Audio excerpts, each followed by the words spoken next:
சற்று முன் கிடைக்கப்பெற்ற மிக மிக முக்கியமான செய்தி ஒன்று வெளியாகி உள்ளது. திராவிட முன்னேற்றக் கழகம் 2026 சட்டமன்ற தேர்தலில் மிகப்பெரிய தோல்வியை தழுவும் என்ற கருத்து கணிப்பு வெளியாகி உள்ளது.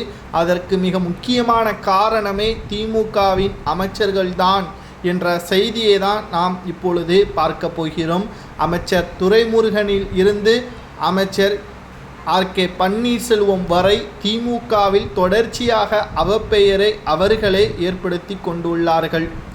துரைமுருகனிடம் இருந்து நாம் பாடம் படிக்க வேண்டும் என்றால் நீர்வளத்துறை அமைச்சராக தற்பொழுது செயல்படுத்தி கொண்டிருக்கிறார். ஆனால் 2006 முதல் 2011ஆம் ஆண்டு திமுகவின் ஆட்சியில் பொதுப்பணித்துறை அமைச்சராக செயல்பட்ட பொழுது வருமானத்திற்கு அதிகமான சொத்துக்களும் சில ஊழல் வழக்குகளிலும் அவரது பெயர் வழக்காக அமலாக்கத்துறை அதிகாரிகள் விசாரணை இன்று வரை நடைபெற்று கொண்டிருக்கிறது. அடுத்து கே.என். நேரு, பொன்முடி, குறிப்பாக அமைச்சர் செந்தில் பாலாஜி, தற்பொழுது அமைச்சர் தங்கம் தென்னரசு நிதி அமைச்சராக இருக்கக்கூடியவர், தற்பொழுது அவரை தொடர்ந்து ஆர்.கே. பன்னீர்செல்வம் அனைவருமே திமுகவின் சொத்துக்களை மிகப்பெரிய அளவில் ஆட்சி அதிகாரங்களை பயன்படுத்தி தனிப்பட்ட சொத்துக்களை பெருக்கியுள்ளதாகவும் மக்களின் வாழ்வாதாரங்களை பாதிக்கும் வகையில் இவர்களது ஊழல் மிகப்பெரிய அளவில் மாற்றத்தை மக்கள் மத்தியில் ஏற்படுத்தியுள்ளது.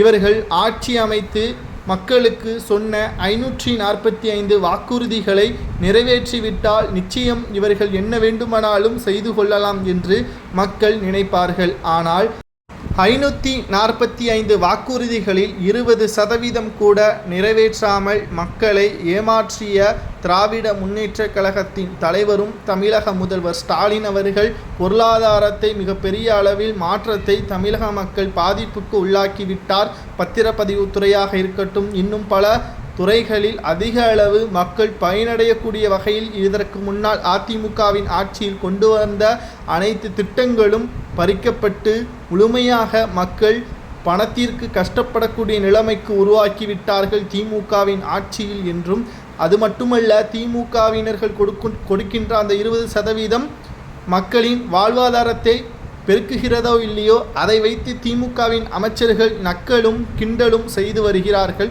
பொன்முடி 1000 ரூபாய் கொடுத்துதான் பெண்கள் அழகாக இருக்கிறார்கள் என்றும் தெரிவித்தார். ஓசி பஸ்ஸில் செல்கிறார்கள் பெண்கள் என்றும் அவமானப்படுத்தினார். இனியும் திமுக ஆட்சிக்கு வேண்டாம் என்று பெண்களது எதிர்ப்பு தான் அதிகமாக இருக்கிறது. இதை பற்றி உங்களது கருத்துக்களை கூறுங்கள். திமுக ஆட்சி அமைக்கலாமா? 2வது முறை